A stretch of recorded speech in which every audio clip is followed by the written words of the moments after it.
भगवान शिव कहते हैं कि भाग्य का लिखा कभी नहीं मिटता है। भक्तों, माता पार्वती ने एक बार भगवान शिव से मनुष्य के भाग्य को लेकर एक प्रश्न किया और कहा, हे प्रभु, मैं जानना चाहती हूं कि क्या मनुष्य का भाग्य पहले से ही तय किया जाता है। तब मुस्कुराते हुए भगवान शिव बोले, हे देवी पार्वती, आपके प्रश्न का उत्तर देने से पूर्व मैं आपको एक कथा सुनाता हूं। आप इसे ध्यान से सुने। भक्तों, भगवान शिव ही संसार के आदि और अनंत है। शिव के बिना मृत्यु भी अधूरी है, क्योंकि प्राणी के जीवन का अंतिम सत्य है मृत्यु, और मृत्यु के देवता हैं स्वयं भगवान शिव। भक्तों, आप सभी से हमारा विनम्र निवेदन है कि आप इस कथा को ध्यानपूर्वक सुने, ताकि आपको जीवन के कुछ महत्वपूर्ण पहलू समझ में आ सकें। भगवान शिव कहते हैं, हे देवी पार्वती, काल से कोई भी नहीं जीत पाया है। हर प्राणी को काल मेरी ही आज्ञा से ग्रस लेता है। मनुष्य के जीवन में समय, परिस्थिति और स्थान, इन तीनों की बड़ी भूमिका होती है। कई बार जो कुछ भी घटित होना होता है, उसी अनुरूप परिस्थितियां बनती जाती हैं, और जो होना होता है वो बस हो ही जाता है। हे देवी, एक समय की बात है, पृथ्वीलोक पर भागीरथ नाम के एक विख्यात राजा राज्य करते थे। वे बड़े ही धर्मात्मा, न्यायप्रिय, पराक्रमी, विद्वान, कुशल और प्रजा का पालन करने में दक्ष थे। राजा भागीरथ अपनी प्रजा को अपने पुत्रों की भांति प्रेम करते थे। प्रत्येक रात्रि वेश बदलकर नगर में भ्रमण करते थे, ताकि वे अपनी प्रजा की कुशलता और उनके दुखों को जान सकें।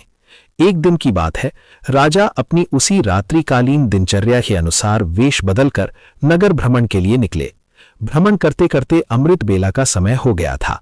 अब हल्का हल्का सवेरा होने लगा था। रात भर भ्रमण करने के कारण वे अब नगर की परिक्रमा वाले मार्ग से होकर निकल रहे थे। उसी मार्ग के दूसरी ओर एक घना जंगल आरंभ होता था। तभी उन्होंने देखा कि एक नौजवान लकड़हारा कंधे पर कुल्हाड़ी लिए जंगल में प्रवेश कर रहा है। वो एक ऊंचे वृक्ष पर चढ़कर लकड़ी काटने लगा।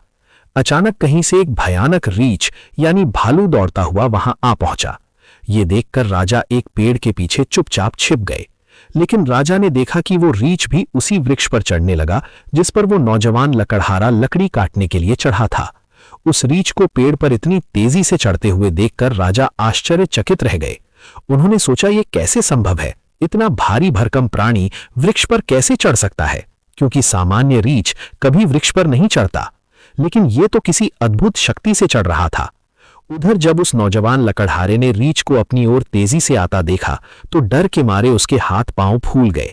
भय से कांपते हुए उसके हाथ से वृक्ष की टहनी छूट गई और वो धड़ाम से जमीन पर गिर पड़ा। जैसे ही वो गिरा, उसी क्षण उसके प्राण पखेरु उड़ गए। अब जब वो भयानक रीछ पेड़ से नीचे उतरा, तो अचानक वो देखते ही देखते एक सुंदर स्त्री का रूप धारण कर गया और पास ही स्थित एक कुएं के पास जाकर बैठ गया, मानो वो किसी का इंतजार कर रही हो। भक्तों, राजा भागीरथ ये सब देखकर भीतर तक हिल गए थे। उन्हें अपनी आंखों पर विश्वास नहीं हो रहा था। उनकी सारी थकान, सारा आलस्य और नींद एक क्षण में उड़ गई, क्योंकि उन्होंने अपनी आंखों से देखा था कि कैसे वो भयानक प्राणी एक स्त्री में बदल गया। अब उनका मस्तिष्क अनेक प्रश्नों से घिर चुका था। राजा ने ठान लिया कि मैं इसका पीछा करूंगा और जानूंगा कि यह रहस्य क्या है। वे दूर खड़े होकर उस स्त्री पर दृष्टि टिकाए देख रहे थे कि अब वो क्या करती है। थोड़ी ही देर बाद राजा के 2 सिपाही जो रात्रि गश्त पर थे, वहां से गुजर रहे थे। संजोग की बात यह थी कि वे दोनों सगे भाई थे। जब छोटे भाई की दृष्टि उस कुएं के पास बैठी स्त्री पर पड़ी, तो उसे देखते ही वो उसके रूप पर मोहित हो गया और वो बोला, भैया, वो जो सुंदर कन्या वहां बैठी है ना, उसे देखते ही मेरे हृदय में प्रेम जाग उठा है। मेरा मन कहता है कि वही मेरी योग्य वधू है। मैं उसी से विवाह करना चाहता हूं। बड़े भाई ने जब उसकी बात सुनी, तो उसने भी कन्या की ओर देखा और वो भी उसी क्षण उसके सौंदर्य पर मोहित हो गया। और बड़ा भाई भी बोला, अरे छोटे, बड़े भाई के होते हुए तू कैसे विवाह कर सकता है? मैं तुझसे बड़ा हूं और मुझे भी उससे प्रेम हो गया है, इसलिए विवाह तो मैं ही करूंगा। तब छोटा भाई बोला, भैया, लेकिन पहले मैंने उसे देखा है, इसलिए विवाह का अधिकार मेरा है। अब दोनों भाई आपस में विवाद करने लगे। तभी बड़े भाई ने समझदारी दिखाते हुए कहा, हम व्यर्थ ही झगड़ रहे हैं, क्यों ना हम इस कन्या से ही पूछ लें कि वो हम दोनों में से किससे पसंद करती है। वो जिससे विवाह करना चाहे, हम दोनों उसे स्वीकार कर लेंगे। ये निर्णय लेकर दोनों भाई उस सुंदर कन्या के पास पहुंचे। बड़े भाई ने पूछा, हे सुंदरी, आप कौन हैं और यहां क्या कर रही हैं? तब उनके पूछने पर वो स्त्री मधुर स्वर में बोली, मेरा नाम रूपा है मैं पास ही के गांव में रहती हूं। मैं अपने पति की तलाश में इस जंगल में भटक रही हूं। फिर छोटा भाई बोला, क्या हुआ यहां हमें बताओ, तुम्हारा पति कहाँ है? हम दोनों मिलकर उसकी खोज में तुम्हारी मदद करेंगे। तब रूपा ने हल्की सी मुस्कान के साथ शर्माते हुए कहा, अरे नहीं, अभी तो मैं कुमारी हूं।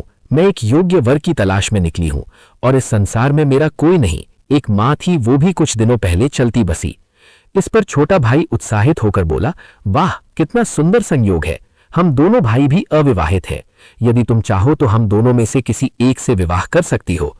तब मुस्कुराते हुए उस लड़की ने कहा, मुझे तो आप दोनों ही पसंद है, आप ही तय कर लो कि मैं किसके साथ विवाह करूं। तब बड़े भाई ने कहा, हम दोनों भी इसी उलझन के साथ तुम्हारे पास आए हैं, अब क्या करें? तब लड़की बोली, तो ठीक है, इसका निर्णय मैं ही कर देती हूं। मैं तुम दोनों में से एक से विवाह करूंगी, लेकिन मेरी एक शर्त है। दोनों भाई एक साथ बोले, बोलो, हमें क्या करना है? तब वो कुंवारी लड़की बोली, तुम दोनों में से जो भी अधिक बहादुर और शक्तिशाली होगा, मैं उसी से विवाह करूंगी। भक्तों, इतना सुनते ही दोनों भाई स्वयं को एक दूसरे से श्रेष्ठ और बलवान सिद्ध करने की इच्छा से आपस में युद्ध करने लगे। लड़ते लड़ते उन्होंने अपनी तलवारें निकाल ली और फिर छोटे भाई ने बड़े भाई के पेट में तलवार घुसेड़ दी और वहीं बड़े भाई ने भी पलटवार करते हुए छोटे भाई का गला काट दिया। इस प्रकार तड़प तड़प कर दोनों भाइयों ने अपने ही हाथों से प्राण गंवा दिए। तभी वो लड़की जोर से हंसने लगी और वहां से उठकर घने जंगल की ओर चल दी। वहीं दूसरी ओर राजा को एक और गहरा सदमा लगा। उन्होंने सोचा, इस स्त्री ने क्या कर दिया? ये तो कोई छलावा थी। अभी आगे क्या करेगी, मुझे देखना चाहिए। ऐसा सोचकर राजा भी कुछ दूरी बनाकर गुप्त रूप से उसके पीछे चल दिए। भक्तों, अब सूर्य भगवान पूरी तरह उदय हो चुके थे। किंतु राजा भगीरथ एक रीछ के वृक्ष पर चढ़ने और फिर एक सुंदर कन्या के रूप में बदल जाने की विचित्र घटना को अपनी आंखों से देखकर भीतर तक हिल चुके थे। अब उन्हें ना भूख का ध्यान था, ना प्यास का, ना ही राजपाट का। उन्हें तो केवल उस रहस्यमयी लड़की के विषय में जानने की तीव्र जिज्ञासा थी। राजा उस सुंदर स्त्री का पीछा करते हुए सावधानी पूर्वक लगभग 2 कोस दूर तक आ गए। अब आगे जो हुआ उसने राजा के आश्चर्य की सभी सीमाएं तोड़ दी, क्योंकि देखते ही देखते वही स्त्री अब फिर अपना रूप बदलकर एक जहरीले नाग में बदल गई और वो नाग बहुत तेजी से रेंगता हुआ आगे बढ़ने लगा। कुछ ही दूर एक नदी बह रही थी। वो नाग नदी किनारे पहुंचा और राजा की आंखों के सामने ही नदी में कूद पड़ा। नदी में एक नाव चल रही थी जिसमें 101 लोग सवार थे। वो नाग उसी नाव की ओर बढ़ा। राजा भगीरथ किनारे खड़े होकर ये सब देख रहे थे। नाग के नाव में कूदते ही उसमें अफरा तफरी मच गई। लोग डर के मारे अपनी जान बचाने के लिए नाव से पानी में कूदने लगे। इस भगदड़ में नाव भी पलट गई और जो लोग तैरना जानते थे वे तो किसी तरह नदी से बाहर निकल आए, लेकिन जो तैरना नहीं जानते थे वे डूबकर अपनी जान गंवा बैठे। दोस्तों, थोड़ी ही देर बाद वो नाग नदी से बाहर निकला और किनारे किनारे आगे बढ़ने लगा। राजा भगीरथ उसका पीछा करते रहे। फिर कुछ दूर जाने पर राजा को एक और आश्चर्य हुआ। वो नाग अब एक बार फिर अपना रूप बदल चुका था। अब वो एक वृद्ध गरीब ब्राह्मण के वेश में था। राजा ने सोचा, इस रहस्यमय प्राणी के विषय में जानकारी लेने का यही उचित समय है, क्योंकि इस समय वो एक वृद्ध ब्राह्मण के रूप में था। इसलिए राजा ने सोचा, अब मुझे इससे कोई खतरा नहीं होगा, मैं इसके पास आसानी से पहुंच सकता हूं। यही सोचकर राजा शीघ्रता से उस रहस्यमयी ब्राह्मण की ओर बढ़ने लगे। राजा तो उसके छलावे और रहस्यमय चालों का पहले से ही पीछा कर रहे थे। अब वो तेज कदमों से चलते हुए उस ब्राह्मण के पास पहुंचे। उन्होंने हाथ जोड़कर विनम्रता से प्रणाम किया। उस वृद्ध ब्राह्मण ने भी हाथ उठाकर अभिवादन स्वीकार किया और उन्हें आशीर्वाद दिया। तब राजा ने समीप जाकर पूछा, हे ब्राह्मण देव, आप कौन हैं? तब उस ब्राह्मण ने बड़े आश्चर्य के साथ उत्तर दिया, क्या तुम्हें दिखाई नहीं देता? मैं एक ब्राह्मण हूं और साथ ही एक वैद्य भी। अभी मुझे बहुत शीघ्रता से राजमहल पहुंचना है, क्योंकि वहां के राजा संकट में हैं और उन्हें एक कुशल वैद्य की आवश्यकता है। उस ब्राह्मण की बात सुनकर राजा स्तब्ध रह गए। उनका शरीर पसीने से भीग गया। अब उनका धैर्य टूटने लगा। भगवान शिव माता पार्वती से कहते हैं, हे देवी, ऐसा क्यों ना हो, क्योंकि हर मनुष्य अपनी मृत्यु से डरता है और जब मृत्यु ही उसके सामने खड़ी होकर उससे बात कर रही हो तो भय तो होगा ही। राजा अब अत्यंत डर चुके थे, किंतु उन्होंने साहस जुटाया और दृढ़ स्वर में बोले, हे विप्र, तुम सत्य कहिए। ऐसे झूठ बोलना ब्राह्मण को शोभा नहीं देता। इसके लिए आपको दंड भी मिल सकता है, यहां तक कि सूली पर भी चढ़ाया जा सकता है। और हां, मैं आपको बताना चाहता हूं कि यहां के राजा मेरे मित्र हैं और वे पूर्णतः स्वस्थ हैं। यह सुनकर ब्राह्मण मंद मुस्कान के साथ बोला, मैं सब जानता हूं, तुम व्यर्थ मेरा समय नष्ट कर रहे हो। मैं जो भी हूं उससे तुम्हें क्या लेना देना, तुम अपने काम से काम रखो। राजा ने अब अपनी आवाज ऊंची करते हुए कहा, हे ब्राह्मण, आप पुनः असत्य बोल रहे हैं। आप ब्राह्मण नहीं हैं, आप वो नहीं हैं जो मुझे प्रतीत हो रहे हैं। जब तक मैं सच्चाई नहीं जान लेता तब तक मैं आपका पीछा नहीं छोड़ सकता। आपको सच बताना ही पड़ेगा। फिर से मंद मुस्कान के साथ वो ब्राह्मण बोला, हे युवक, मैं एक ब्राह्मण ही हूं, मुझे जाने दो, नहीं तो यहां के राजा की मृत्यु का कारण तुम बनोगे और इसका पछतावा तुम्हें जीवन भर रहेगा। ब्राह्मण के मुख से ऐसी बातें सुनकर राजा को क्रोध आ गया। उन्होंने अपनी गुप्त तलवार निकाल ली और बोले, अब आप झूठ नहीं बोल सकते। मैं तब से आपका पीछा कर रहा हूं जब आप रीछ का रूप धारण किए हुए थे। आपने उस युवक लकड़हारे को मार डाला, फिर एक सुंदर स्त्री बनकर 2 सिपाही भाइयों को एक दूसरे के हाथों मरवा दिया। फिर आप विशैला नाग बनकर नदी में कूदे और उस नाव पर चढ़ गए जिसमें कई यात्री सवार थे। आपकी दहशत के कारण भगदड़ मची, नाव पलट गई। जो तैरना जानते थे वे तो बच निकले, लेकिन बाकी सभी डूबकर मर गए। और अब आप वृद्ध ब्राह्मण का रूप धारण करके नई चाल चल रहे हैं। इसलिए हे ब्राह्मण, अब सत्य कहो, तुम कौन हो? राजा की तीखी बातें और तलवार की नोक देखकर भी वो ब्राह्मण शांत रहा और बोला, हे युवक, यदि मैं ना बताऊं तो तुम क्या कर लोगे? राजा ने तलवार को उसके और निकट कर लिया और बोले, अब तुम परिणाम भुगतने के लिए तैयार हो जाओ, क्योंकि अब तुम कई लोगों की हत्या करने के दोषी हो। इसलिए तुम्हें राज दरबार में प्रस्तुत कर सूली पर चढ़ाया जाएगा। तुम नहीं जानते कि यह सम्राट भगीरथ का राज्य है, जो एक न्यायप्रिय और प्रजावत्सल राजा है। यहां से जीवित वापस नहीं जा सकते, इसलिए तुम्हारी भलाई इसी में है कि अपने असली रूप में आओ और अपनी सच्चाई मुझे बताओ। भक्तों, तब भगवान शिव कहते हैं, हे देवी पार्वती, राजा की ऐसी बातों को सुनकर वो वृद्ध ब्राह्मण जोर जोर से ठहाके लगाकर हंसने लगा और बोला, हे राजन, मैं जानता हूं कि ये नगरी सम्राट भगीरथ की है, जो एक महान प्रतापी और धर्मनिष्ठ राजा है, और मैं भी जानता हूं कि वो तुम ही हो, विश्वविख्यात सम्राट भगीरथ। किंतु अब तुम भी एक बात जान लो, तुम मुझे नहीं मार सकते, बल्कि एक दिन ऐसा आएगा जब मैं ही तुम्हें मरने के लिए विवश कर दूंगा। अब तो राजा के होश ही उड़ गए। ब्राह्मण की इस प्रकार की बात सुनकर राजा भगीरथ के हाथ से तलवार छूटकर नीचे गिर गई। वे हाथ जोड़कर चुप हो गए और मन ही मन सोचने लगे, जिसने इस रूप में भी मुझे पहचान लिया वो कोई साधारण मानव तो हो ही नहीं सकता। तभी राजा विनम्र होकर बोले, हे ब्राह्मण, अब जब आपने मुझे पहचान ही लिया है तो कृपा करके ये भी बताएं कि आप वास्तव में कौन है। तब वो ब्राह्मण बोला, हे राजन, किसी ने सत्य ही कहा है कि संसार में 4 हठ सबसे बलवान होते हैं, राजहठ, बालहठ, स्त्रीहठ और योगहठ। तुम राजा हो इसलिए राजहठ पर अड़े हो। अब तुम बिना मेरी सच्चाई जाने रह ही नहीं सकते, ये भी मैं जानता हूं। इसलिए अब ध्यान से सुनो, मैं कौन हूं और मैं तुम्हारी राजधानी में क्यों आया हूं। तब उस वृद्ध ब्राह्मण ने बताना आरंभ किया और कहा, हे राजन, अब तुम्हें मैं अपनी पहचान बताता हूं। मेरा नाम काल है। तुम जानते हो कि संसार में जितने भी प्राणी जन्म लेते हैं उनकी मृत्यु निश्चित होती है, इसीलिए इस धरती को मृत्युलोक कहा जाता है। जब कोई प्राणी माता के गर्भ में आता है तो उसी समय उसका भाग्य लिखा जाता है। नियति के अनुसार आत्मा शरीर में प्रवेश करती है और वो जीवित होता है। उसी क्षण उसकी मृत्यु का समय, स्थान और कारण भी विधाता द्वारा निश्चित कर दिया जाता है। जब किसी प्राणी की मृत्यु का समय आता है तो भगवान शिव ही धर्मराज को इसकी सूचना देते हैं, क्योंकि सभी प्राणियों की मृत्यु का निर्णय शिव जी के पास होता है।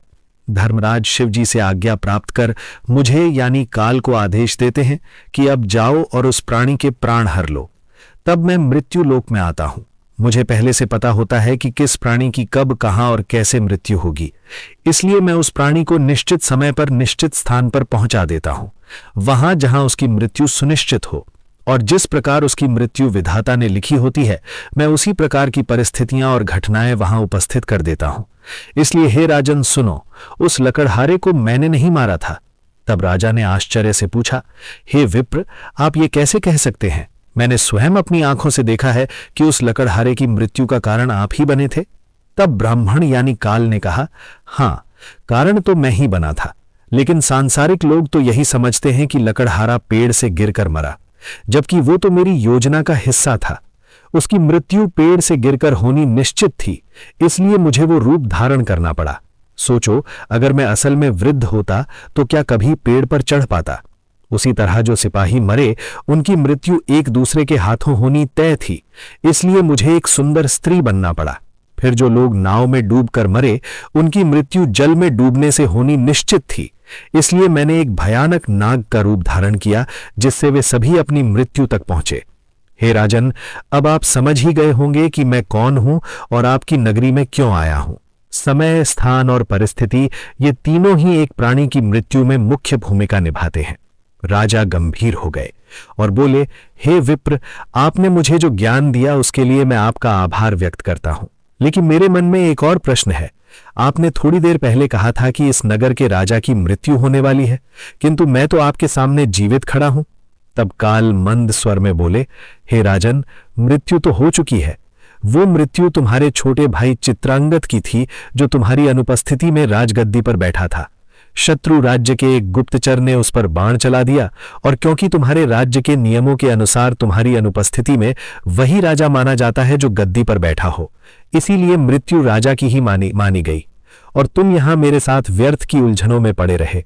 भगवान शिव कहते हैं, हे देवी पार्वती, जब राजा भगीरथ को यह ज्ञात हुआ तो वे बहुत दुखी हुए और सोचने लगे, मैंने ये क्या कर दिया। तब ब्राह्मण रूपी काल ने कहा, हे राजन, ये सब तो पूर्व निर्धारित था।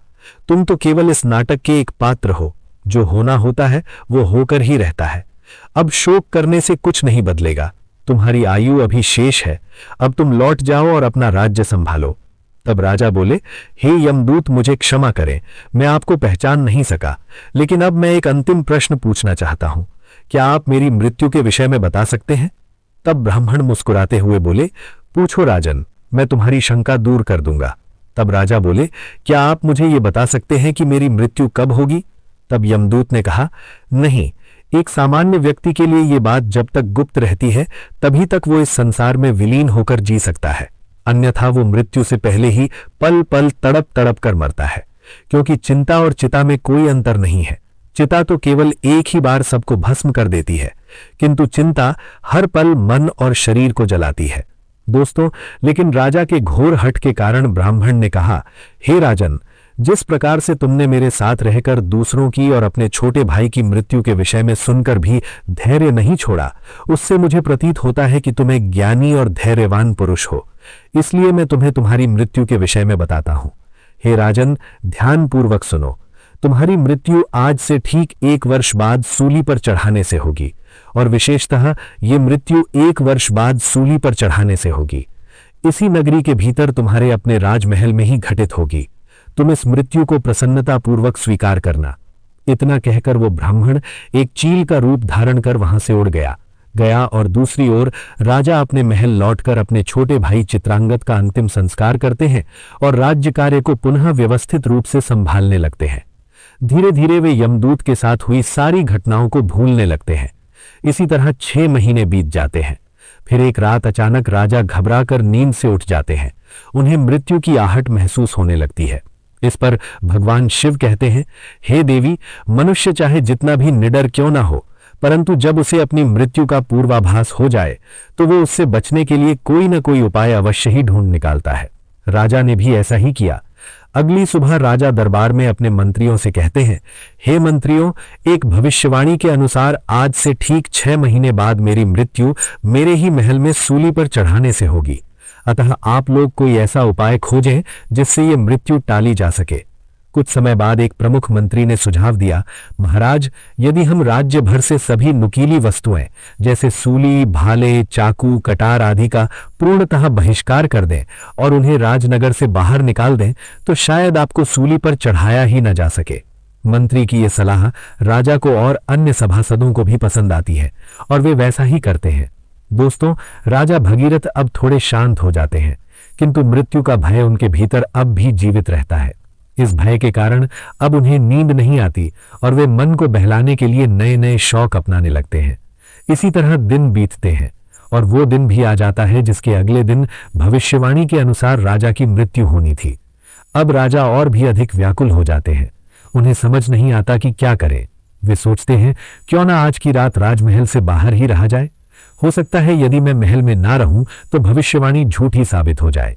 ये सोचकर वे मध्य रात्रि में एक गरीब भिखारी का वेश धारण कर चुपचाप महल से निकल पड़ते हैं और नगर की गलियों में घूमने लगते हैं। अब कई दिनों की नींद ना लेने के कारण वे थक जाते हैं। तभी वे एक घर में चुपचाप घुस जाते हैं। वो घर एक दर्जी का था जो राजा और रानी के विशेष वस्त्र सिलने का कार्य करता था। राजा उस घर में चुपचाप एक कोने में जाकर सो गए। अब रात्रि का अंतिम प्रहर बीत रहा था। राजमहल में किसी को यह ज्ञात नहीं था कि राजा कहाँ है, क्योंकि कई दिनों से वे अपने कक्ष से बाहर नहीं निकले थे।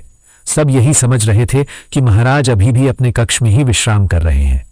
उधर उस दर्जी के घर में कुछ चोर आते हैं और राजा रानी के लिए सिल रहे बहुमूल्य राजसी वस्त्र चुराकर भाग जाते हैं। जब अगली सुबह दर्जी को यह घटना पता चलती है तो वो घर के कोने में सो रहे उस व्यक्ति को, जो कि राजा थे किंतु भिखारी के वेश में थे, चोर समझ बैठता है।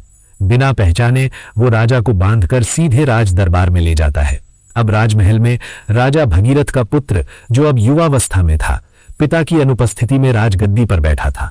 उसने बिना जांच पड़ताल किए उस भिखारी को चोर मानकर सिपाहियों को आदेश दिया कि इसे सूली पर चढ़ा दो। ये सुनकर राजा चौंक कर उठ बैठते हैं। चारों ओर का वातावरण देखकर उन्हें समझ आ जाता है कि वे स्वयं ही अपने पुत्र के द्वारा दिए गए मृत्यु के आदेश में फंस चुके हैं। ये वो दिन था जिसकी भविष्यवाणी 1 वर्ष पहले ब्राह्मण ने की थी। राजा ने तुरंत दरबार में अपने मंत्रियों को सारा वृत्तांत बताया और कहा, हे मंत्रीगण, हम एक धर्म संकट में है। न तो मैं अपने पुत्र के आदेश का अपमान करना चाहता हूं और न ही मृत्यु का वरण करना चाहता हूं। अब आप ही कोई उपाय बताइए। तब महामंत्री ने उस दर्जी को बुलाया और सभा को संबोधित करते हुए कहा, राजन, आपके आदेश की मर्यादा बनी रहे और महाराज के प्राण भी सुरक्षित रहें। इसके लिए हम इन्हें सूली के स्थान पर एक सुई की नोक पर बैठा देते हैं। इससे आदेश की पूर्ति भी होगी और किसी की मृत्यु भी नहीं होगी।